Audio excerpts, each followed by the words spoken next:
Buenas noches. Buenas noches a todos.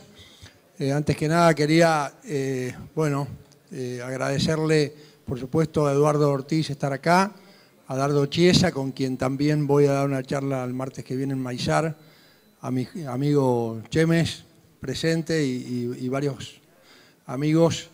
La verdad que tuve un par de días muy complicados. Ayer estuve en Santa Fe, volví a 11:30 de la noche y al llegar a casa me entero que mi nieto de 1 año y 3 meses se cayó de una altura de 1,5 metros, se rompió el cráneo y bueno, estaba en observación. Lo llamé anoche a Eduardo para decirle que no podía venir, lamentablemente no podía venir. Por suerte el diagnóstico parece que por lo menos no hay que operar y está avanzando bien. Bueno, no tenía mucho para hacer, le dije a mi hija, mirá, le digo, me voy porque no estás con tu marido y no tengo mucho para hacer acá y tengo un compromiso que asumí. Así que bueno, pero fuera de eso, está bueno que hayan tenido una charla de motivación, que haya sido previa. No está tan claro si es mejor que haya sido previa o posterior, pero bueno, porque claro, muchas veces en muchas charlas de impuestos, a la salida entregamos Rivotril gratis de 5 miligramos, ¿no? Porque realmente el tema está para llanto más que para risa, pero bueno, vamos a tratar de hacerlo más o menos dinámico y que no sea un plomo. El tema en sí tiene una gran complicación y justamente yo creo, como siempre, ¿no? Todos los que tienen su materia creen que su materia es la más importante, ¿no? Algunos habrán visto, por ejemplo, Merlí, ¿no? La serie española, y bueno, Merlí cree que su materia, que es filosofía, es la más importante, ¿no? Y el que da matemáticas siempre cree que su materia es la más importante. Bueno, yo creo que francamente, y siempre lo digo, me preocupa muchísimo el nivel de esfuerzo que hacen los productores agropecuarios para obtener una renta y que se la saquen casi toda. Entonces, y a veces ni siquiera hay renta y el impuesto aparece. Entonces, creo que es importante las ideas básicas, pero hoy vamos a hablar en primer lugar de presión fiscal, ¿no? La presión fiscal, los nudos tributarios, cuáles son los que tenemos que desatar, y después vamos a pasar a esta querida reforma tributaria que tiene 5 meses de nacida y todavía no hay reglamento, con lo cual muchas aplicaciones no se pueden hacer más que las LEVAX a los extranjeros, ¿no? El régimen de retención que establecieron. Tenemos sí un tema de revalúo. Estas son algunas imágenes, ¿no? Justamente de las reacciones que generan los impuestos, ¿no? Hasta los propios chiquitos están enojados con la parte impositiva porque lo ven al padre alicaído o quedándose hasta las 3 de la mañana para poder trabajar, para poder pagar, para que le quede un porcentaje para poder vivir, para poder tener una vida digna. Estamos atados de manos. Hay una vez en la revista Cátedra Avícola y Agropecuaria, no sé si la ubican, me sacaron una foto a propósito y estaba en un momento de desesperación, porque ustedes saben que los contadores públicos usualmente somos un poco locos y necesitamos como mínimo 2 psicólogos, uno no alcanza, como para mantener una línea, ¿no? Fíjense que estamos hablando de los que hicieron el cómputo. Hace 6 meses había 64.980 normas vigentes, 64.980 y 96 impuestos. Esto obviamente es inabarcable y genera problemas permanentes de incertidumbres. ¿Estará vigente tal norma? Entonces, para eso, claro, aparecen las grandes empresas hoy de manera informática que nos indican qué está vigente y qué no. Pero a veces los factores de búsqueda son mucho más complejos, pero bueno, finalmente uno logra contestar una consulta. No sabe si la contestó bien o mal, pero bueno, la logra contestar. El tema, y les decía de esto de la Cátedra Avícola Agropecuaria, me habían sacado una foto con todos los biblioratos y con cara de destruido, que estaba, no era solo la cara. Y entonces me hizo acordar por este muchacho que está acá, ¿no? Bueno, obviamente es una carga muy pesada, pero la presión fiscal, además, justamente acá está Mike Tyson, nos sentimos luchando contra Mike Tyson, pero atados, de pies y de manos. Y esta sería la personificación de la AFIP, por ejemplo, la Dirección General de Rentas. Bueno, uno de los problemas graves que tenemos es que tiene que haber una relación de derecho y en realidad hay una relación de poder. Y esto es un gran problema, porque se creen los funcionarios del fisco que tienen poder y lo tienen porque no respetan muchas veces al contribuyente en su derecho. Y del otro lado tenemos el problema que el contribuyente tampoco se hace respetar y que el contribuyente muchas veces no solicita el ejercicio de sus derechos porque tiene cola de paja, tiene algo que le pueden encontrar y seguramente más que algo. Aborrece a los inspectores, no quiere que lo vengan a ver, ni un día, ni dos, ni mucho menos una integral de 3, 4, 5, 6 meses. Entonces, y encima el contador viene y mete miedo, ¿no? Y dice, mirá, ustedes como productores van y le dicen, che, pero me dijeron que yo puedo estar como pequeño productor, como pequeño contribuyente y tener ventajas. No, no se te ocurra. No se te ocurra porque vos te pones como pequeño contribuyente y te van a venir a ver. No es así. No es así y no se aprovechan entonces las ventajas que da ser un pequeño contribuyente, que además se acaban de ampliar los topes de los montos de ventas. Vamos a hablar hoy de algunas ventajas, pero lo que quiero marcar es que la presión fiscal y esta situación de las 10 plagas de Egipto que nos han caído encima sobre este hermoso país, la verdad que preocupan muchísimo, ¿no? Yo creo que la presión fiscal no es solo un porcentual. Sabemos que se mide como porcentual, carga impositiva versus el Producto Bruto Interno. El Producto Bruto Interno es rápido es consumo más inversión más gasto. En definitiva es lo que generamos, lo que genera el país de riqueza, y estamos arriba del 38%. La Argentina está pagando los impuestos prácticamente más caros del mundo, salvo los países escandinavos. Y tenemos, claro, del otro lado, un problema de la otra parte de la ecuación, que es el gasto. Gasto que ahora vamos a tener que restringir a la fuerza mucho más. La nación, y les voy a dar una mala noticia, las provincias también. Hoy hay una nota en La Nación justamente sobre ese punto y sobre el incremento en las provincias que se fue produciendo entre el 2003 y el 2015, porcentual, y lamentablemente hay que bajar el gasto. Habrá que elegir cuál y cómo. Pero ¿qué pasa? A ver si podemos hacer algún razonamiento para integrar esto. La nación tiene que prestar determinados servicios, la provincia tiene que prestar otros servicios y la municipalidad los restantes. ¿Sobre qué base? Bueno, hoy tenemos el régimen de coparticipación federal. Este régimen de coparticipación federal está vetusto, es desastroso, los parámetros que utiliza no son lógicos ni razonables. Esto se llama distribución de poderes entre los distintos niveles de gobierno. Entonces todo esto del consenso fiscal que se ha hecho el 29 de diciembre del 2017 y que las provincias se comprometieron a bajar el impuesto a los ingresos brutos, que son su principal ingreso, en general un 60-70% del total del ingreso propio, digamos, de las provincias anda por ahí del impuesto a los ingresos brutos.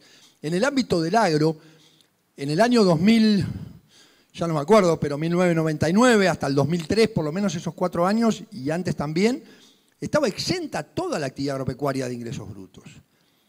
Ahora después hay una señora que le tuvo mucha bronca a los pools de siembra y que además le tuvo mucha bronca también al que por afuera, digamos, alquilaba un campo para desarrollar una actividad y dice, bueno, va a pagar el doble va a pagar el doble por esos productos, el doble de ingresos brutos por provenir de un campo alquilado. La verdad que el nivel de distorsiones que tiene impuesto a los ingresos brutos es mayúsculo, porque hay un régimen, que no lo voy a explicar acá, que se llama convenio multilateral, que ustedes lo tienen oído, por supuesto, que genera conflictos por todos lados, que genera saldos a favor en una jurisdicción, saldos a pagar en otra, bases de medición de una alta discusión entre las distintas jurisdicciones. Cada jurisdicción quiere su parte de la base. Y esto es un agregado más de complejidad y de incertidumbre al ámbito tributario. Se tendrían que matar entre las provincias, arréglense. Yo pago un porcentaje sobre el total y ustedes reparten. Pero eso de hacerme responsable a mi empresario de cuánto tiene que ir a cada una de las jurisdicciones sobre bases ultra complejas y discutibles es nefasto. Pero más allá de ingresos brutos y más allá de este consenso fiscal, lo toqué más que nada por el hecho de esto, de que tiene que haber una responsabilidad de que primero definir a quién le corresponde dar qué servicio y después cómo se financia ese servicio.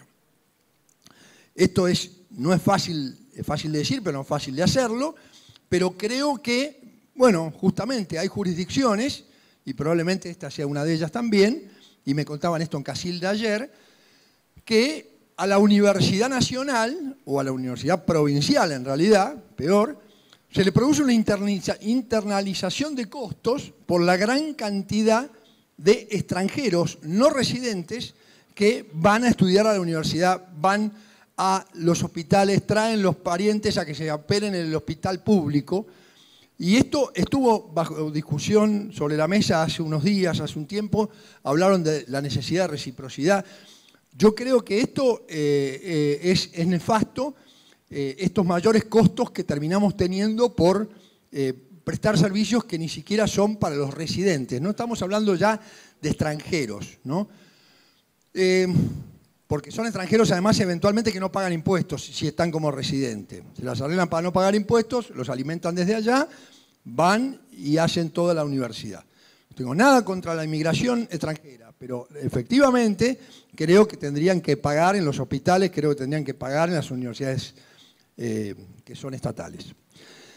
Bueno, a ver, se me van a ir los tiempos, pero digo, el 38% sobre el producto dije que es la presión fiscal, pero esa es la presión fiscal general, no es la presión fiscal sobre el que efectivamente paga todo. Y acá tenemos que hacer un paréntesis con la evasión. Tenemos que tener todos claros que la evasión es el peor de los males. ¿Por qué? Por muchísimos motivos. Les voy a decir solo algunos. En primer lugar, las distorsiones de la propia estructura tributaria nos lleva a tener una excusa más para evadir.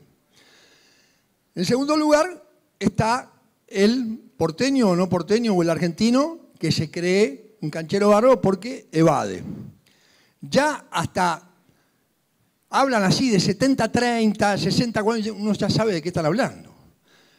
Y realmente es triste porque el nivel de daño que le hace a la economía la evasión es terrible. Ustedes imagínense un inmueble rural vendido en un 50% en blanco, un 50% en negro, hablemos en castellano. ¿Qué pasa con ese 50% en negro que lo recibe el que vendió el campo? De alguna manera lo aplica y genera economía negra, economía informal, economía subterránea, al entregar esos fondos. Y encima muchas veces esto termina alimentando a todas las actividades que son una lacra en el mundo, como puede ser la trata de blancas, el tráfico de órganos, el terrorismo, y entonces la drogadicción, la venta de drogas. Entonces todo esto se alimenta muchas veces de esos fondos que comenzaron con una, digamos, simple venta de un inmueble de alto valor con un porcentaje oscuro, ¿no? El porcentaje oscuro también trae el problema de que no se puede bancarizar. Como no se puede bancarizar, hay riesgo de que roben en los bancos, que de hecho está pasando, Y ahora, con el miedo que tuvieron todos, muchos empezaron a decir, no, los bancos cuando yo voy a retirarme los dólares que yo tenía no tenían la cantidad que me corresponde, me dijeron que venga mañana, entonces voy a sacar todo y me lo voy a llevar abajo del colchón a casa. Sí, que no se entere lo que frecuenta tu casa, ¿no? O sea, digamos, el tema es muy complejo, pero lo que quiero marcar es que la evasión está inserta en esto y tenemos que combatirla. Las sanciones que aplica el fisco tienen que ser razonables y las tiene que aplicar hasta la última instancia. No asustar con una penalidad que después no termina nunca aplicándose. Realmente soy un convencido que tenemos que pagar todos. Pero ¿qué pasa? Todos me van a decir, y con razón, no, pero con esta estructura tributaria, ¿cómo me va a pretender que yo pague todo? Además, lo veo a mi vecino, mirá, tiene una camioneta mejor que la mía y yo sé que evade y se las arregla y ahora se compró el campo al lado. Bueno, a ver, efectivamente, esta falta de equidad provocada por esta situación, uno toma armas propias para lograr una cierta equidad evadiendo. Pero la verdad es que esto es un daño, insisto, enorme. Y está claro que en gran parte también es por el nivel de distorsiones que tiene la legislación tributaria argentina, que es un motivo más para poder decir, bueno, yo evado, igual duermo bastante bien, ¿no? Este es un verdadero problema en un país, además, donde tenemos un 30% de pobreza. Lo habremos creado nosotros o no, cuál de las etapas, no importa, pero hay un 30% de pobreza. Y indigencia, y muy alta. Para ser indigente se necesitan por persona 1.500 pesos por mes para vivir. Esta información me la dio Carlos Echepare anoche, yo no la tenía. Con lo cual, y si ustedes van, no sé acá, pero por Buenos Aires cada vez hay más gente durmiendo en la calle y no creo que sea porque quieren. A ver, tenemos una cuota de responsabilidad social que cumplir. A ver, perdón, no es mi... Vamos a hablar acá de algo que ustedes nunca escucharon nombrar en este país. Inflación. Nunca, ¿no? Bueno, a mí me gusta... por acá, no está acá, a veces yo pongo ahí un diablito. Porque la inflación es como el diablo, porque muestra las apariencias y esconde las realidades. Y ninguna definición mejor aplicada de esto que en los impuestos. Ahora vamos a hablar después del tema de ganancias, las distorsiones que se producen por la falta de corrección por inflación. Acá hay una serie de distorsiones que se producen. En primer lugar, no se mide la capacidad de contribuir real. ¿Qué es la capacidad de contribuir? Bueno, yo tengo un acto económico, que ese acto económico se mide de una determinada manera para sobre ese patrimonio, consumo o renta, pago el impuesto. Entonces, tiene que haber capacidad de contribuir. ¿Pero por qué tiene que haber capacidad efectiva de contribuir? Y que sea económica y financiera, las dos. ¿Pero por qué tiene que haber capacidad económica de contribuir? Porque lo digo yo, no, lo dice nada más que la Constitución de la Nación Argentina.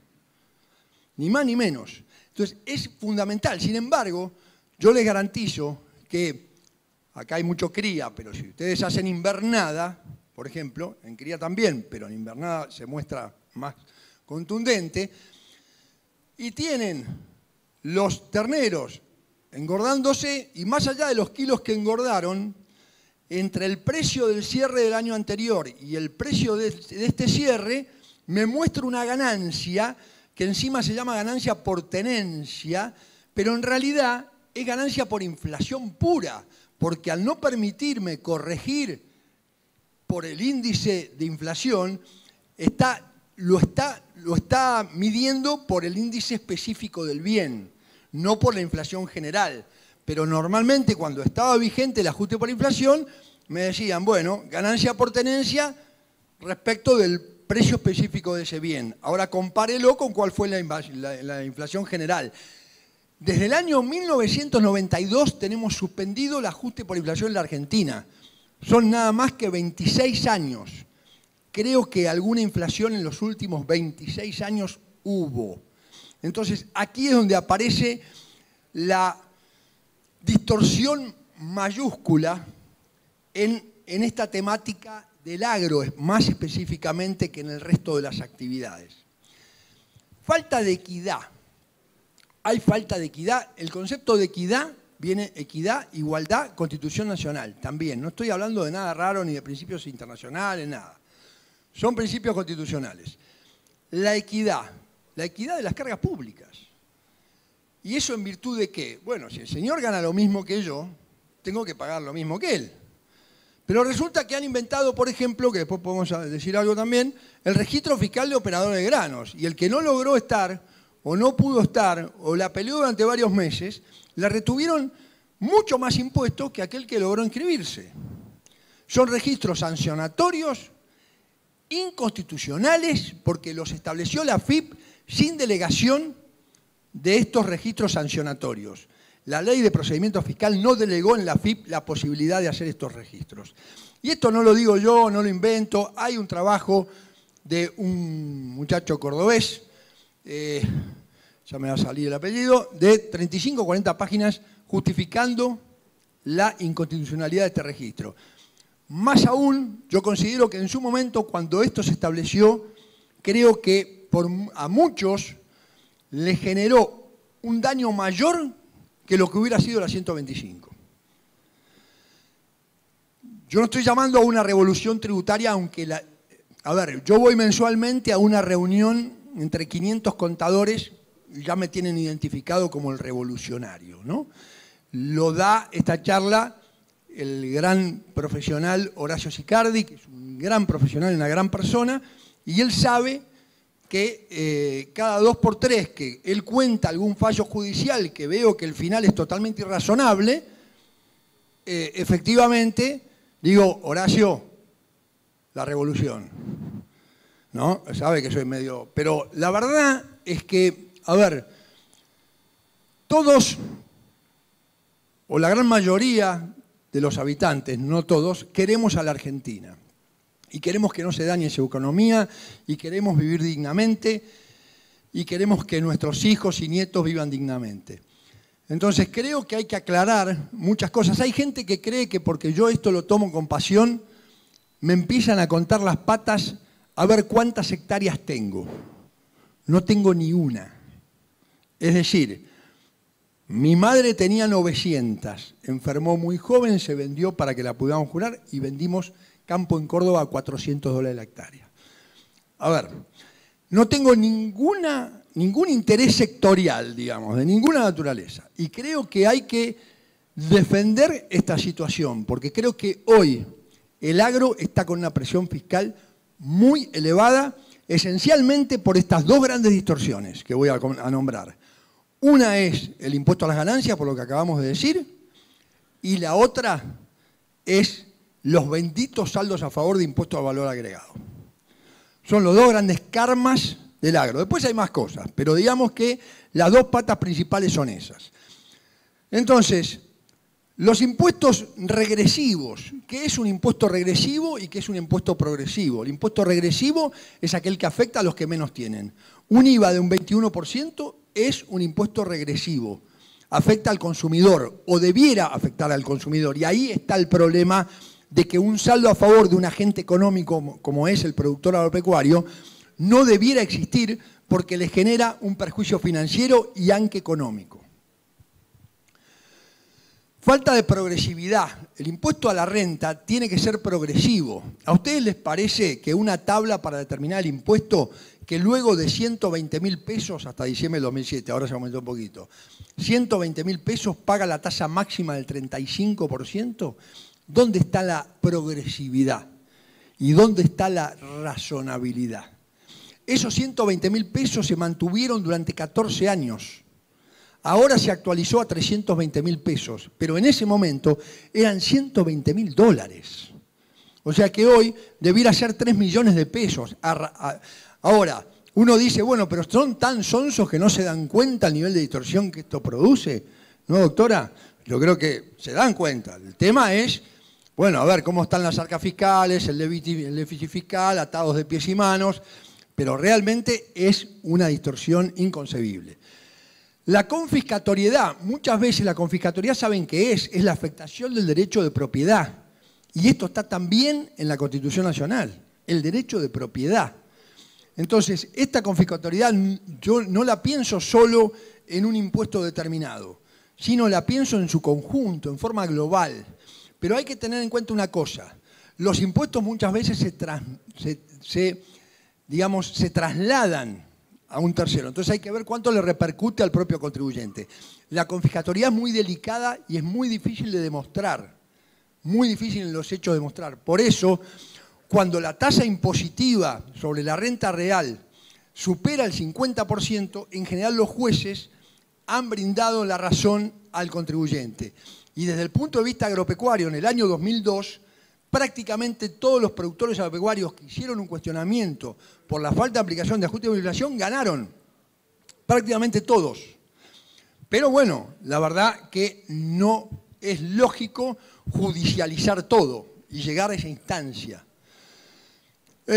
A ver, la parte administrativa. El día martes, según parece, se va a hacer en Maizar una declaración oficial de los cambios del famoso TIRE y del Registro Fiscal de Operadores de Granos. Ya el Registro Fiscal de Operadores de Granos dijeron que se iba a derogar. ¿Lo dijo en Expochacra Macri o se lo hicieron decir? Porque no lo van a derogar nada, porque acaba de salir una norma hace 3 días que dice, no, ahora viene el tirecito. Eso dicen, tirecito, va a ser más chiquito, no sé, menos exigencias. Bien, con lo cual, digamos, el tema del registro fiscal de operadores, hoy, ¿cómo está? Es, si tienes causales para suspender o excluir, no lo voy a excluir. Le voy a dar cartas de porte siempre. Gracias por permitirme ejercer el comercio, ejercer las ventas. O sea, creo que no estamos hablando solo de esto, porque hay controles y información de stock, de producción, de destino de tierras, de contratos, de todo. Con lo cual, creo que aquí habría que barajar y dar de vuelta. Vamos a ver qué hacen en la oficina de simplificación. Sé que están trabajando, no los quiero criticar, creo que han recibido, pero ojo, el tire lo puso este gobierno. El tire lo puso este gobierno. Y creo que se equivocaron mal porque está lleno además de situaciones distintas que resulta prácticamente imposible cumplirlo y de hecho hay muchas empresas agropecuarias que no han logrado inscribirse en el TIRE con las consecuencias que pudiera tener en el registro fiscal de operadores. Sí, hay de todo. Ahora después igual vamos a ir a preguntas de los temas que les parece. Comportamiento discrecional de los inspectores. Bueno, muchas veces esto pasa lamentablemente. Y no hay normas de incentivos o de desarrollos. Ahora hay, para las pymes hay. Bueno, quiero marcar acá, en este triángulo, para recordar nada más algunos de los principales impuestos que existen, ¿no? A nivel nacional, derechos de exportación, impuesto a las ganancias, impuesto patrimonial, impuesto al débito y crédito y el efecto del IVA. El débito y crédito ahora en las pymes se puede computar en forma total. Debiera ser bastante neutro este efecto para una empresa que tenga saldo a favor, saldo a pagar de ganancias. Y ahora acaba de aumentar al 33% para las grandes empresas también. A nivel de impuestos nacionales, a mí lo que más me preocupa no es ni la cantidad de impuestos ni la esencia de estos impuestos, sino esencialmente la falta de consideración de la inflación. Más allá de cosas que hay que corregir. Pero la falta de consideración de la inflación hace que se generan todas esas distorsiones, pero me refiero no solo a determinar el impuesto, sino a devolver el saldo a favor que es mío, es mi capital de trabajo, lo tiene el fisco, no me lo devuelve, y cuando me lo devuelve ni siquiera me lo actualiza. Y a veces pasan 2 años, 3 años, 4 años. Es decir, esto es realmente lo más dramático a mi juicio desde el punto de vista de impuestos nacionales. En el caso de los costos previsionales, sabemos que el gremialismo nos tiene atados también, cada vez que un gobierno quiere tomar una decisión para bajar los costos previsionales, afectan las cajas y en definitiva se hace muy difícil lograr una efectiva reducción. Sin embargo, creo que ahora con el blanqueo laboral que se viene y algunos cambios, sí se va a poder, espero, modificar esto. Pero por lo pronto tengan en cuenta que ahora hay 2.400 pesos, ¿sí?, por cada empleado que se bajan de la base remunerativa y sobre eso no pagan costo previsional, ¿sí? Pero es poco y sobre todo que también del otro lado, que eso, bueno, tiene su lógica, aquellos que ganan más de 84.000 pesos, que por encima de eso no pagaban cargas sociales, ahora van a pagar sobre el total. Si ganan 120.000, 150.000, un gerente de bancos, un gerente de empresas, bueno, va a pagar cargas sociales sobre el total. Es un tema muy delicado el tema de cargas previsionales, pero lo nombro ¿por qué? Porque hay muchas actividades vinculadas al agro que tienen presunciones para determinar el impuesto previsional. Usted tiene un feedlot de tal tamaño, tiene que por lo menos tener 7 empleados. No, pero yo tengo 5. No, pero yo le calculé que usted tiene que tener 7. Así que usted tiene 2 en negro. No tengo nadie en negro. Yo tengo 5, soy mucho más eficiente de lo que usted calculó en ese análisis. Bueno, este es un tema no menor. En los impuestos provinciales, hay alguno que a ustedes les suena, acá en Corrientes no sé cómo está, el inmobiliario, en Provincia de Buenos Aires hablas de inmobiliario y se te vienen todos los leones, como si vos lo pudieras solucionar, ¿no? Además. El sellado, que es un impuesto a la seguridad jurídica, no se puede creer. Que tenga que pagar un sellado para hacer un contrato, para poder apelar eventualmente a la justicia, es absolutamente increíble. Se está bajando, sí, en algunos lugares, pero en otros subieron, totalmente de acuerdo. El impuesto a los ingresos brutos, ya hablamos de los ingresos bestias hace un ratito, efectivamente es un impuesto nefasto y lo que peor tiene es que acumula impuesto dentro del producto y termino exportando impuesto contenido en el bien y pierdo competitividad incluso a nivel del exterior. El impuesto a la herencia acá no lo tienen, la provincia de Buenos Aires sigue, es absolutamente insólita esta situación, porque en Entre Ríos no está más, hubo un fallo de la Corte Suprema de Justicia y se derogó, ahora quedó solo en la provincia de Buenos Aires. Y las tasas, que muchas veces son impuestos porque los servicios no se prestan como corresponde. Y esto se ve en la red vial y todo de camino, por supuesto. Entonces lo que le queda sería la renta para el productor. Los principales nudos, entonces ya algo hablamos, son 4, diría. El régimen de coparticipación federal, que se lo debe la Argentina, el impuesto a las exportaciones, los derechos de exportación. ¿Alguien me puede explicar por qué le llaman retenciones? Yo no entiendo. ¿Por qué le pusieron ese nombre? Son un impuestazo, son un impuesto de un 30% en el caso de la soja. ¿De qué retenciones me hablan? A ver, si yo retengo algo es porque le voy a devolver, si no se lo afané.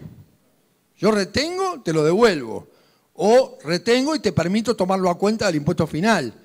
Pero que me digan que se llaman retenciones los derechos de exportación, que son un impuesto recaudado por la nación, cuya renta se genera esencialmente, la riqueza se genera de esos productos en las provincias. Y este impuesto hace bajar la base de IVA y de ganancias, que son los 2 principales impuestos distribuidos a las provincias, del total de la recaudación. Entonces, por 2 lados se baja la distribución a las provincias. Por un lado, porque es un impuesto de recaudación nacional y lo dice la Constitución Nacional, porque derechos de importación y exportación son de la nación. Más allá de que Cristina le haya agarrado el Fondo Solidario, le agarró ataque de solidaridad del 10%, pero aparte de eso, es una recaudación de la nación, que baja las bases imponibles, las bases de los impuestos IVA y ganancias, ¿sí?, que son los principales la recaudación de esos impuestos que se coparticipa, con lo cual el daño es enorme. Por suerte, bueno, los muchachos en el año 2015, 2016, cuando arrancaron, lo sacaron a la mayoría de los granos. Pero todavía falta. Redrado dijo algo el otro día que me pareció muy inteligente a raíz del problema del dólar, que justamente tenían que sacar los derechos de exportación para que haya más cantidad de dólares y se estabilice un poco el precio. Pero bueno, del impuesto a las ganancias hemos hablado ya y tenemos más para criticar, pero bueno, esencialmente está todo o casi todo vinculado al problema inflacionario. Desde la retención de impuestos a las ganancias que se hace a una persona que está en relación de dependencia y que gana más de 35.000 pesos, hasta los problemas de que, no sé, la deducción de intereses de créditos hipotecarios sigue en 20.000 pesos hace 7 años, ¿no? 20.000 anuales de deducción. Y resulta que los automóviles también son mala palabra, hay que andar en camioneta, o en moto, o en monopatín. En auto, no. Porque el auto, aunque vos demuestres que tenés toda la vinculación del mundo con tu renta grabada, a Taki se le ocurrió que como todo el mundo hacía deducciones vinculadas al automóvil, ahora el automóvil para todo es mala palabra.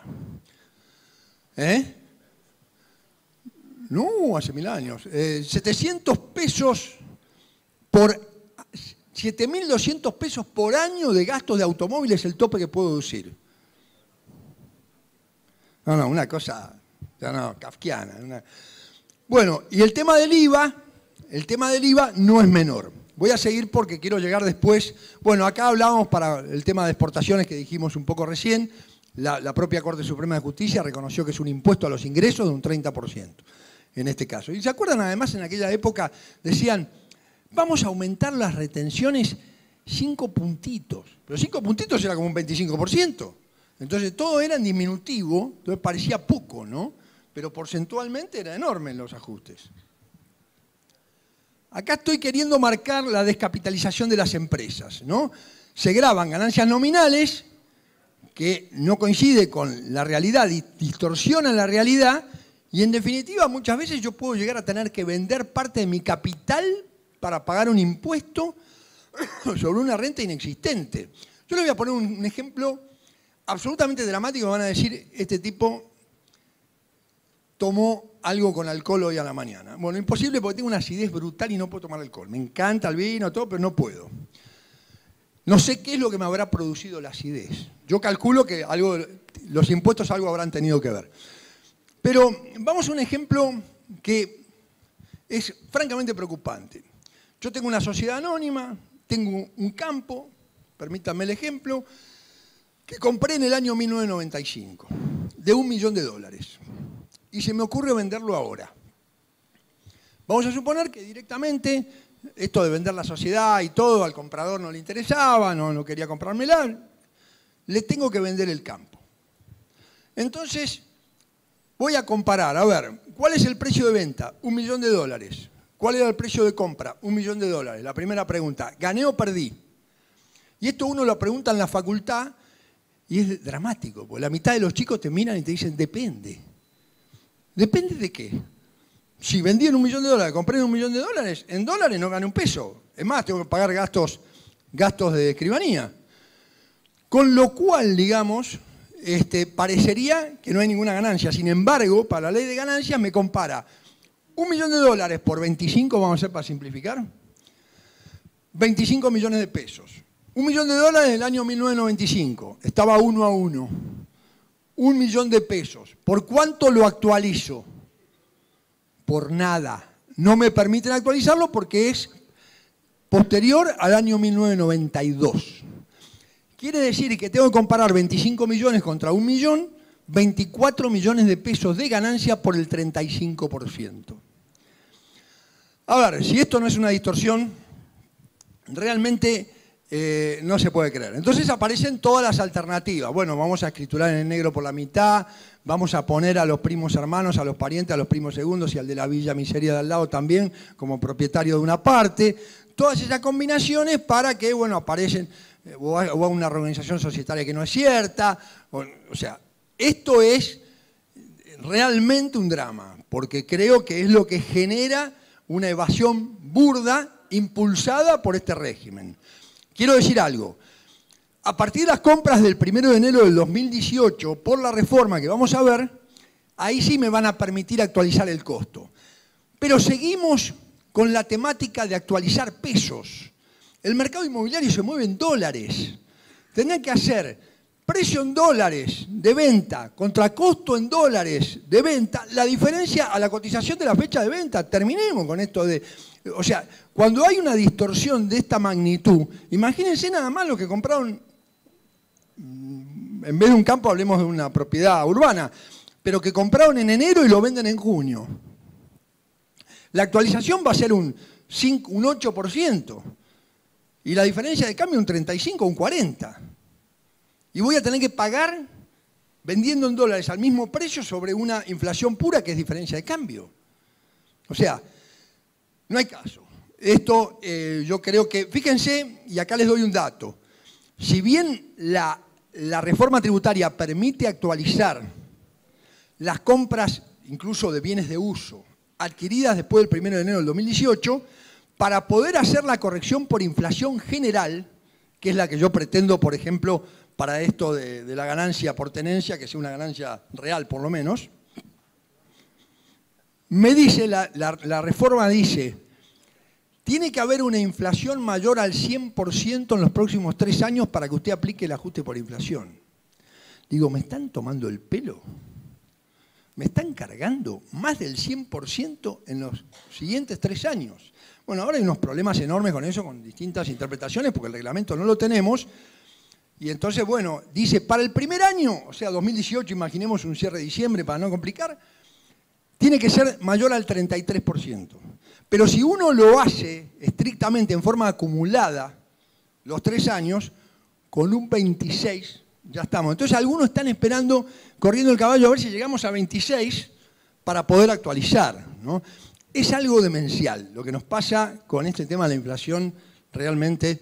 Perdón, voy a poner un poco más de ritmo porque me van a matar, ¿no? Son 7 menos 25. Bueno, el tema es que me quedan 5 minutos. Ah, estamos en el horno. ¿Eh? No, novena tengo que poner.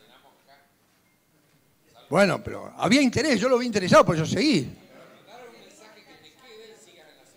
Ah, bueno, también. Bueno, voy a tomar ritmo, pero quiero hablar de algunas cosas de la reforma tributaria que creo que son muy importantes. Bueno, el registro fiscal ya hablamos. Vamos a la reforma un poquito. A ver, la reforma tributaria hizo muchos cambios. Realmente algunos no se ven porque no se publicitan, vinculados con problemas de precio de transferencia y cuestiones con el exterior muy complejas. Y hizo cambios en la ley de impuestos a las ganancias, en las operaciones de inmuebles, en el IVA, y grabó la renta financiera, que fue el gran drama por una presión que se tuvo en el Parlamento, como le dicen, para que parezca más importante, ¿no, Jorge? Bueno, se decidió hacer una reforma tributaria, la última fue, así integral, fue en el año 1984, ¿sí? Para promover la inversión y la competitividad. ¿Es así? ¿Se promueve con esta reforma la competitividad y la inversión? Y yo creo que no. Después van a ver por qué. Tiene que ser más equitativo, bueno, esto salió todo corrido, ¿no? Para disminuir la presión impositiva, para tener metas fiscales. Es terrible porque esto está en PDF y yo lo había armado bien. Bueno, en definitiva, metas muy loables. Sin embargo, no se cumplen. ¿Por qué? Bueno, a ver, ¿qué es lo que hace la reforma desde el punto de vista del impuesto a las ganancias? Y vamos a pasar esta, ahí. En el año 2017, la tasa era el impuesto del 35%. ¿Sí? Virginia, vos te acordás, ¿no? De haber pagado otra tasa. 35%. Pero en el 2018 va a ser del 30%. Entonces uno dice, bueno, me bajaron 5 puntitos o me bajaron un 20% del impuesto, bueno, midámoslo como querramos. 30% de tasa. ¿Es razonable un 30% de tasa? Ahí más me gusta la del 25%, ¿no? Va más con el promedio de Latinoamérica, el 25%. Pero ¿qué es lo que hacen? La condicionan y dicen, mirá, si vos tenés el 30% de tasa y pagás dividendos, yo te voy a retener el 7%. La sociedad está obligada a retener en el pago de los dividendos el 7%. No hagan cálculos raros, pero lo que les quiero decir, en definitiva, que sobre 100 pago 30, me quedan 70, por el 7%, 4,9, termino pagando 34,9. Es decir, más o menos el mismo porcentaje si es que distribuyo toda la utilidad. Esto no es una exención, es un diferimiento para aquellos que capitalizan, que reinvierten, ¿sí? Entonces, ¿qué pasa? En el campo, la gran cantidad de unidades familiares pretenden, con una cierta lógica, retirar fondos y vivir del campo. Las grandes extensiones por ahí no, o las grandes empresas, incluso no solo de cuestiones actividad industrial, comercial, de servicios, sino también agropecuarias, grandes agropecuarias, por ahí están en condiciones de no hacer un retiro de dividendos tan extraordinario. Entonces alguno me va a decir, no, pero espere, contador, si yo tengo una SRL puedo sacar plata y no tengo intereses presuntos. No, ahora tengo intereses presuntos. A partir del 1 de enero del 2018, intereses presuntos van por la sociedad anónima, por la SRL, por todos los sujetos. E incluso, si uno decide no distribuir dividendos y dice, bueno, no lo voy a distribuir formalmente, pero informalmente me voy a llevar en cuenta o voy a usar los bienes de la sociedad en beneficio propio, un auto, el inmueble para la nena que está en Buenos Aires estudiando, ¿sí? Y que es de la sociedad, y no le fijo retribución, viene una retribución expresa con porcentual incluso del 8% para los inmuebles y del 20% para los bienes muebles, de presunción anual de renta. Entonces, las sociedades se han convertido, sí, dame 5 minutos más porque se han convertido en un ente que para evitar que se quite plata de la sociedad sin pagar el impuesto especial del 7%, viene con un control enorme, ¿sí? Por el otro lado, otra de las reformas, ni voy a mostrar los powers para no perder ese tiempo, otra de las reformas es la venta de los inmuebles rurales. La venta de los inmuebles rurales no es un tema menor, porque ustedes saben perfectamente que en cabeza de una persona física, el ejemplo que yo puse fue una sociedad, en cabeza de una persona física, ¿sí? Si yo compré un inmueble y lo mantuve arrendado los últimos 2 años, ya esto se popularizó, todos dicen, che, tenés que tenerlo arrendado. No es tan así. En realidad, esto se trata de la desafectación de la empresa unipersonal, pero esto es más en difícil. Pero la verdad es que si yo lo tuve arrendado, no coexplotado, ni contratos asociativos, ni de ningún tipo, en ese caso yo lo mantuve arrendado, quiere decir que yo no lo tuve afectado a mi actividad, lo tuvo afectado un tercero. Por lo tanto, cuando yo lo vendo, no estoy alcanzado por el impuesto a las ganancias porque no hago actividad habitual de la venta de inmuebles y me obligan a pagar el ITI, llamado por nosotros los contadores el cariñoso ITI. Hay gente que ni siquiera está dispuesta a pagar el 1,5%.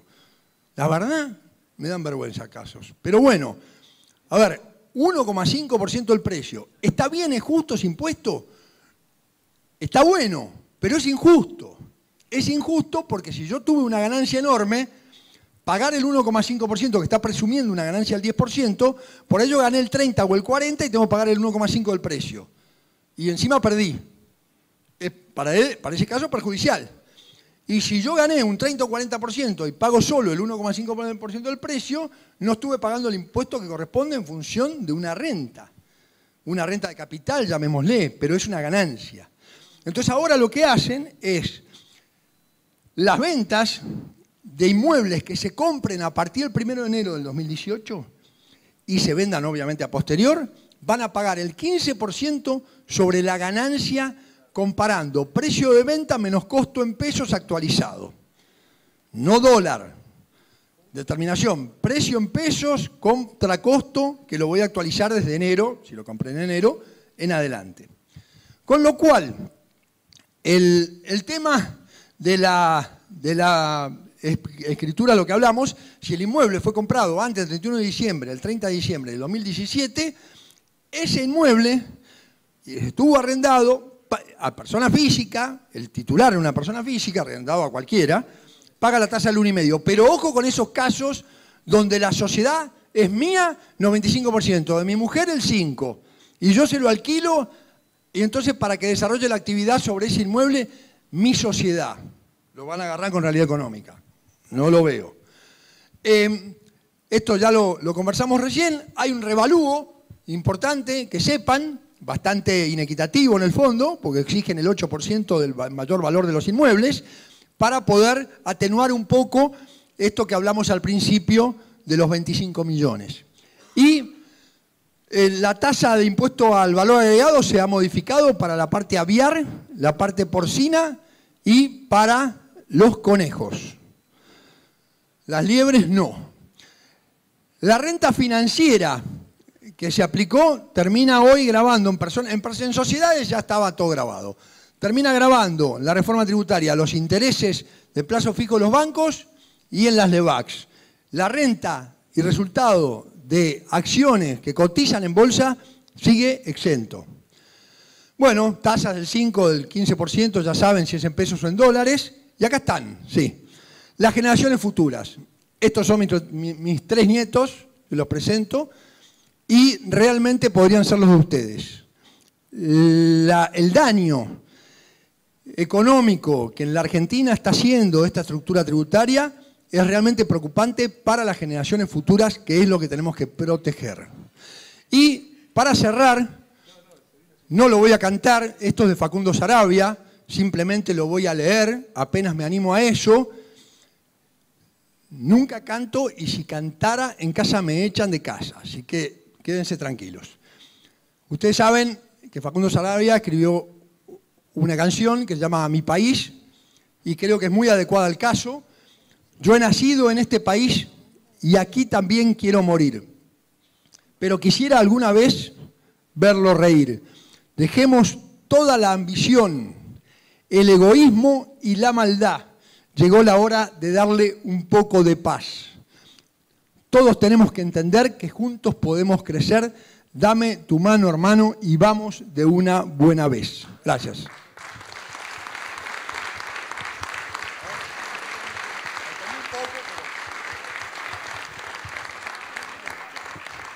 que pasa es que hay una cena acá, entonces nos están apurando para que desagotemos.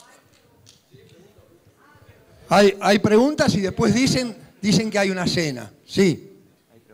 ¿Hay otro ahí? Bueno, dos, una cortita y una más larga. La reducción, un aprovechador de a 2 juntas hace. La reducción de impuesto a las ganancias 35, 30, 25 en lo que hace a personas físicas, unipersonales, ¿sí?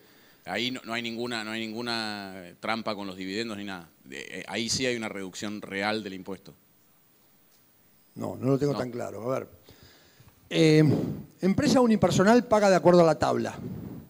La tabla de determinación del impuesto por ahora, después de 320, de 320.000 pesos de ganancia, sigue figurando el 35%. Esa tabla no cambió. ¿Pero no se reduce al 30 o al 25 en el 2020? Para mí no. Para mí son las sociedades de capital las que van. La segunda, más larga. Si uno tuviera la posibilidad de reformar la base imponible hablo de los inmuebles rurales, ¿sí?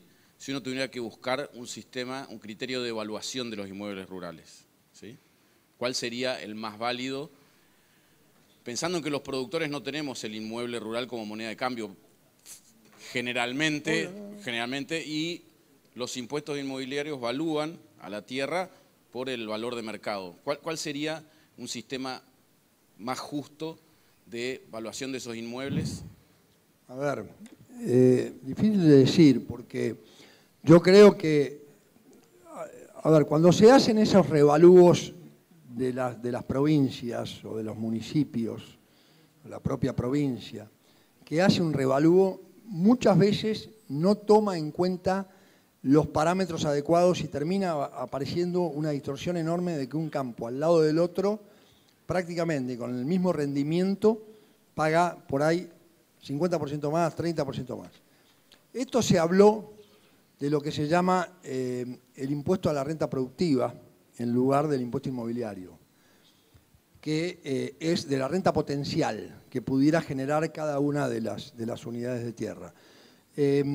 Yo no estudié demasiado el tema, pero sí sé que hay mucho rechazo a esa metodología. O sea, la metodología más razonable es, a mi juicio, Primero, el impuesto patrimonial, en general, el patrimonial, tendría que ser con la alícuota más baja posible. Cuando estaba Cristina estábamos en bienes personales con el 1,25%, con el agravante que mucha gente grabó el inmueble rural en bienes personales y no lo tenía que grabar. Y lo grabó igual. Porque algunos contadores se asustaron, porque el fisco interpretó otra cosa, dijo que solo aquellos que estaban arrendados tenían la exención. Yo siempre consideré, y después, bueno, hubo fallos judiciales que fueron en ese sentido, pero siempre consideré que estaba exento. Entonces el tema va por ahí, me parece también, porque el no pagar el impuesto patrimonial, que es lo lógico, y aparte lo dice la ley en forma muy clara, creo que el impuesto inmobiliario aislado, si está bien medido el valor efectivo de la tierra, porque, a ver, vamos a decir, la renta que se obtiene de la tierra, en general, si bien es muy poca, tiene una relación con el valor real. No es lo mismo la tierra acá en Corrientes que la tierra en Peguajó, que la tierra en Casilda, que la tierra... O sea... Sí, a nosotros nos pasó, por ejemplo, que en 3 años o en 4 años la tierra pasó de valer $300 a valer 2.000. Sí, entonces, sí, bueno. Y nuestra renta no aumentó en la misma proporción. No, entonces, estoy seguro, pero no puedo, a ver, no lo han resuelto en 50 años, no te lo voy a resolver ahora, ¿eh? O sea, yo te digo mi opinión general vinculado a esto, o sea, se empieza a hablar, cuando se presiona mucho de eso, de la renta potencial. La gran mayoría de los productores no quieren ni saber hablar de eso. Entonces, es un tema muy delicado porque tiene mucho que ver con que, bueno, si yo lo presiono más, le aplico más impuestos, lo obligo a generar mayor ganancia para poder tener y entonces desarrollar. Miren, el gran problema que tiene el agro es la comunicación. Lo primero es la terminología que utilizan. Sector, retenciones, explotación. Están destruyendo los bienes públicos, porque la tierra es de todos, dicen los comunistas, ¿no? Entonces, si encima les decimos explotación, y lo peor es que te sale siempre el término, hay que ir a un par de psicólogos a que nos laven la cabeza y hablar en otros términos, porque creo que eso afecta muchísimo. Pero bueno, esto tiene que ver con lo que hablamos recién, ¿no? ¿Alguna otra pregunta? Porque yo, antes de otra pregunta, quería aprovechar un segundo para decirles lo de pymes, porque me parece muy importante que aprovechen, antes del 31 de diciembre del 2018, todas las empresas agropecuarias y no agropecuarias que estén registradas como pymes, tienen el derecho de computar el 10% de la inversión productiva en el impuesto a las ganancias. Y esto quiero advertir que es no solo la compra de una maquinaria o obras de infraestructura sobre el campo, sino que estos bienes de uso, maquinarias, tractores, equipos de riego, todo va con el 10%, pero lo que es relevante es que puede ser nuevo o usado. Y esto a veces pasa en la fórmula del texto y nadie lo advierte demasiado. Entonces, si ustedes están en condiciones de hacer alguna inversión, no la hagan en enero del 2019, háganla en noviembre del 2018, porque hasta el 31 de diciembre está esta norma. Y después la prorrogan, es otra historia. Tiene un tope que es el 2% del total de ventas, ¿sí? Pero bueno, es algo que me parece un beneficio importante, de la misma forma que el pago a cuenta del 100%. Lo que sucede es que las pymes chicas pueden tomar el 100% del impuesto al débito y crédito. Cuando ya pasan a un tramo de mayor cantidad de ventas, esa ventaja no la tienen, pero sí tienen la ventaja del 33% sobre el total que salió hace 4 días, que es la reglamentación de lo que es la reforma tributaria, ¿sí? Las grandes empresas pueden tomar el 33% del total del impuesto al débito y crédito. Hasta ahora se tomaban el 34% del impuesto al crédito. Ahora es del crédito más el débito, el 1,2% del flujo de fondos, eso, el 33% lo pueden tomar a cuenta. Pero si son pymes, pueden tomar a cuenta el 100%, ¿sí? Tienen que estar registradas como pymes, ¿sí? Bueno, Por eso, van venciendo y todas esas cosas que pasan porque no se hacen en su momento. Pero tiene que estar registrado, si la empresa está registrada como PYME, en la Secretaría de Pymes a través de la AFIP, tienen este pago cuenta que es una interesante ventaja. Otra cosa, saldos a favor de IVA, siempre nos quejamos, pero no nos quejemos tanto. En esta reforma han hecho algo que parece inteligente hasta que uno sigue avanzando en la lectura, ¿no? Dicen, bueno, miren, si ustedes tienen un saldo a favor de el llamado técnico, ¿no? Por compras, tienen créditos fiscales acumulados, y ese saldo a favor hace 6 meses que no lo utiliza, tiene que empezar a contarse desde enero, el anterior no cuenta. Desde enero, a partir de junio, yo le demuestro al fisco que tengo un saldo a favor que se me está acumulando y que no lo puedo usar. Entonces voy, le toco el timbre, le paso mi CBU y me van a pagar y devolver la plata de ese saldo a favor. Espera que no termine.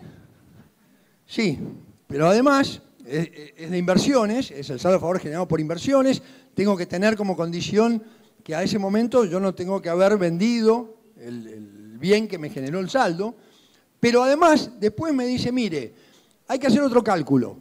Mire los próximos 60 meses, 5 años. Si en los próximos 60 meses usted hubiera podido usar ese saldo a favor, lo que le devolví, lo que le di, me lo tiene que devolver con intereses. Hay un avión que está esperando a 2 pasajeros. Sí, sí. Correcto, uno soy yo. Te vamos a dar un regalo antes que te vayas y te vamos a despedir con un fuerte aplauso. Bueno, gracias. Gracias. El doctor Ortiz hará entrega de un recordatorio al contador Santiago San Valiente.